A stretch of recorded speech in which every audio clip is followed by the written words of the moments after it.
আপনারা সবাই জানা হচ্ছে তহিদুল ইসলাম ভাইয়ের যেই হত্যাকাণ্ড হয়েছিল সেটার বিষয়ে সেনাবাহিনীর পক্ষ থেকে গতকালকে দিনেই ওনাদেরকে কনফার্ম করেছিলেন যে ওনারা বসতে যাচ্ছেন।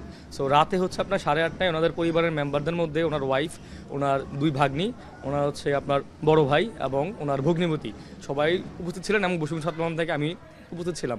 সেখানে হচ্ছে ওনারা প্রায় 2 থেকে আড়াই ঘন্টার মতো ওনারা কথাবার্তা বলেছেন এবং সেনাবাহিনীর পক্ষে মুখপাত্র হিসেবে ব্রিগেডিয়ার জেনারেল এনাম স্যার ছিলেন।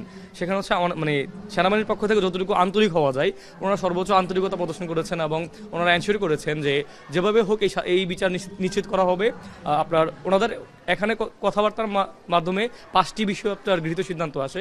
প্রথম বিষয়টি হচ্ছে দ্রুতই একটি তদন্ত আদালত গঠন করা হয়েছে, ইতিমধ্যে এটা গঠন করা হয়েছে। দ্বিতীয়ত আলোকপাত করেছেন যে তদন্ত শেষ হওয়া মাত্রই যারা দোষী সাব্যস্ত হবেন তাদেরকে বিচারের আওতায় আনা হবে।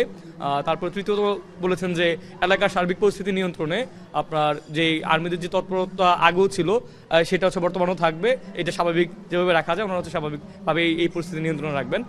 তারপর হচ্ছে যে পরিবারের যেই সম্মান ক্ষুণ্ণ বা সামাজিকভাবে যেই অবক্ষয় ওইদিকে আপনার হয়েছিল সেই ক্ষেত্রে সম্মানার্থে ওনাদের সচেষ্ট থাকবেন ওনারা।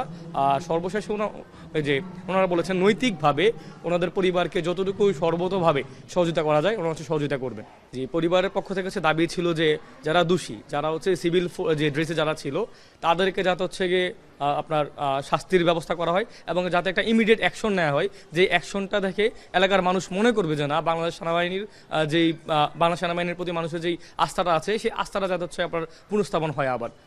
আচ্ছা, তার পরিবারের তৌহিদ সাহেবের পরিবারের কারা কারা উপস্থিত ছিলেন? সেই পরিবারে ওনার ওয়াইফ ছিলেন, ওনার দুই ভাগ্নি ছিলেন, ওনার বড় ভাই ছিলেন, ওনার ভগ্নিপতি ছিলেন।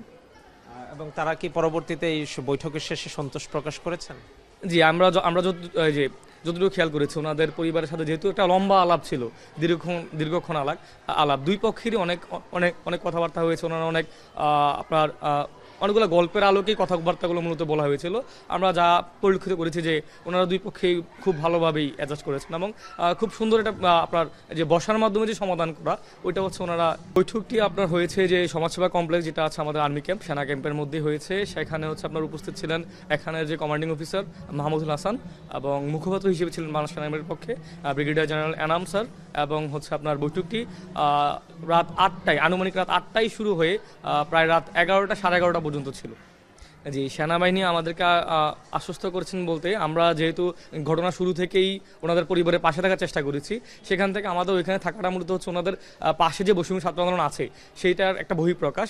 আর দ্বিতীয়ত হচ্ছে গিয়ে বাংলাদেশ সেনাবাহিনীর প্রতি আমাদেরও যেই একটা আস্থার জায়গা তৈরি হয়েছে এই যে 4ই আগস্টের পর থেকে, সেটা যাতে হচ্ছে ওনারা যথেষ্টভাবে সচেষ্ট থাকেন সেই দিকটা নিশ্চিত করার জন্য আমরা সেখানে উপস্থিত ছিলাম।